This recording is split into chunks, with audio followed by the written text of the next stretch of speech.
Assalamualaikum warahmatullahi wabarakatuh. Perkenalkan, nama saya Novanda Ramadhani Sabone. Saya akan menjelaskan bagian kedua dari Muhammadiyah sebagai gerakan pendidikan.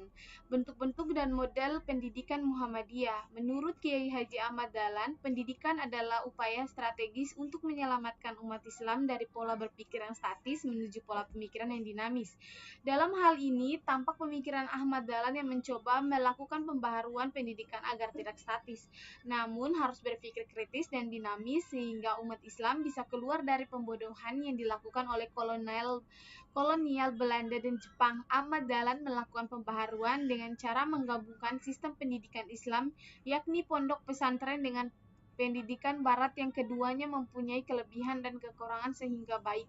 Dua model tersebut diharapkan melahirkan anak-anak didik yang berkepribadian utuh, berakhlak mulia, dan berguna bagi masyarakat. Kesemuanya itu tercermin dalam cita-cita pendidikan yang dikembangkan oleh Kiai Haji Ahmad Dahlan, yang yaitu terbentuknya manusia muslim yang baik, alim dalam ilmu-ilmu agama, luas pandangan, alim dalam ilmu-ilmu dunia atau umum, bersedia berjuang untuk kemajuan masyarakatnya.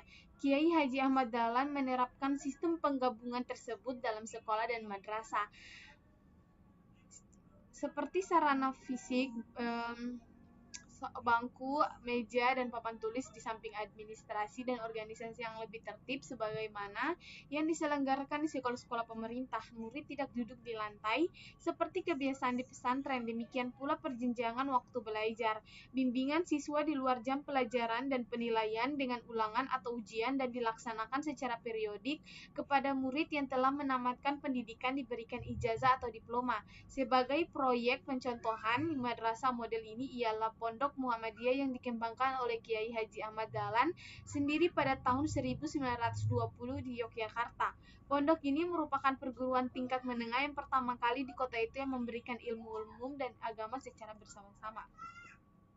Demikian juga organisasi sekolah dan penyelenggaraan diatur secara modern yang sebelumnya belum pernah dilakukan oleh perguruan-perguruan agama. Untuk memahami lebih jauh perbandingan penyelenggaraan pendidikan madrasah dan pondok pesantren, mari kita simak penjelasan berikut ini. Yang pertama, cara mengajar dan belajar. Di pondok pesantren lama atau sistem lama masih dipakai cara belajar dengan sistem sorongan dan weton, tetapi di pondok Muhammadiyah atau sistem baru dipergunakan sistem klasikal dengan memakai cara-cara barat. Bahan pelajaran di pondok pesantren lama semata-mata hanya bahan pelajaran agama, kitab karangan pembaharuan belum dipakai. Di pondok Muhammadiyah bahan pelajaran yang dipakai tidak hanya bahan pelajaran agama, tetapi juga ilmu pengetahuan umum. Kitab-kitab agama dipergunakan secara luas, baik ulama lama maupun ulama baru. Rencana pelajaran di pondok pesantren lama belum memiliki rencana pelajaran yang teratur dan integral, sedang di pondok Muhammadiyah sudah teratur dengan rencana kurikulum sehingga efisiensi belajar lebih terjamin. Pendidikan di luar waktu belajar di pondok pesantren lama, pendidikan di luar waktu belajar kurang mendapat perhatian. Di Pondok Muhammadiyah, pendidikan di luar waktu belajar diselenggarakan di dalam asrama dan dipimpin secara teratur. Pengasuhan dan guru. Di pondok pesantren lama, para pengasuh terdiri daripada guru-guru yang berpengetahuan agama saja. Tetapi di Pondok Muhammadiyah, pengasuh terdiri dari para ahli agama dan guru-guru ilmu pengetahuan. Di Pondok Muhammadiyah yang mengasuh ilmu agama seperti Kiai Haji Hajid, Kiai Haji Ibrahim, Kiai Haji Hanad, dan Kiai Haji Ahmad Dahlan sendiri. Sedangkan dalam ilmu pengetahuan umum, mereka itu diantaranya ialah R. Eng Jojo Sugito Sejarah, Sosro Sugondo bahasa Melayu, Darmo Winto menggambar, dan Pringgonoto bahasa Inggris. Berikutnya kita akan menjelaskan tentang pemikiran dan praksis pendidikan Muhammadiyah. Pendidikan Islam Kiai Haji Ahmad Dahlan adalah melakukan penyadaran fungsi dan peran manusia untuk menerapkan Islam sebenar-benarnya. Integrasi ilmu agama dengan ilmu pengetahuan, mengembangkan sikap toleran dan terbuka pada kemodernan. Hal ini sebagaimana disampaikan Kiai Haji Ahmad Dahlan melalui Kiai Haji Ibrahim. Agama Islam itu kami misalkan laksana gayung yang sudah rusak pegangannya dan rusak pula kalengnya, sudah sama bocor dimakan karat sehingga tidak dapat digunakan pula sebagai gayung. Oleh karena itu, kita umat Islam perlu menggunakan gayung tersebut, tetapi tidak dapat karena gayung itu sudah sangat rusaknya.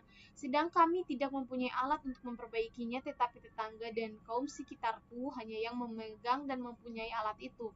Tetapi mereka juga tidak mengetahui dan tidak menggunakan untuk memperbaiki gayung yang kami butuhkan itu. Maka perlulah kami mesti berani meminjam untuk memperbaikinya. Siapakah tetangga dan kawan-kawan di sekitar kami itu? Ialah mereka kaum cerdik pandai dan mereka terpelajar yang mereka itu tidak memahami agama Islam, padahal mereka itu pada dasarnya merasa dan mengakui bahwa pribadinya itu muslim juga. Karena banyak mereka itu memang daripada keturunan kaum muslimin, malah ada yang keturunan penghulu dan kiai terkemuka.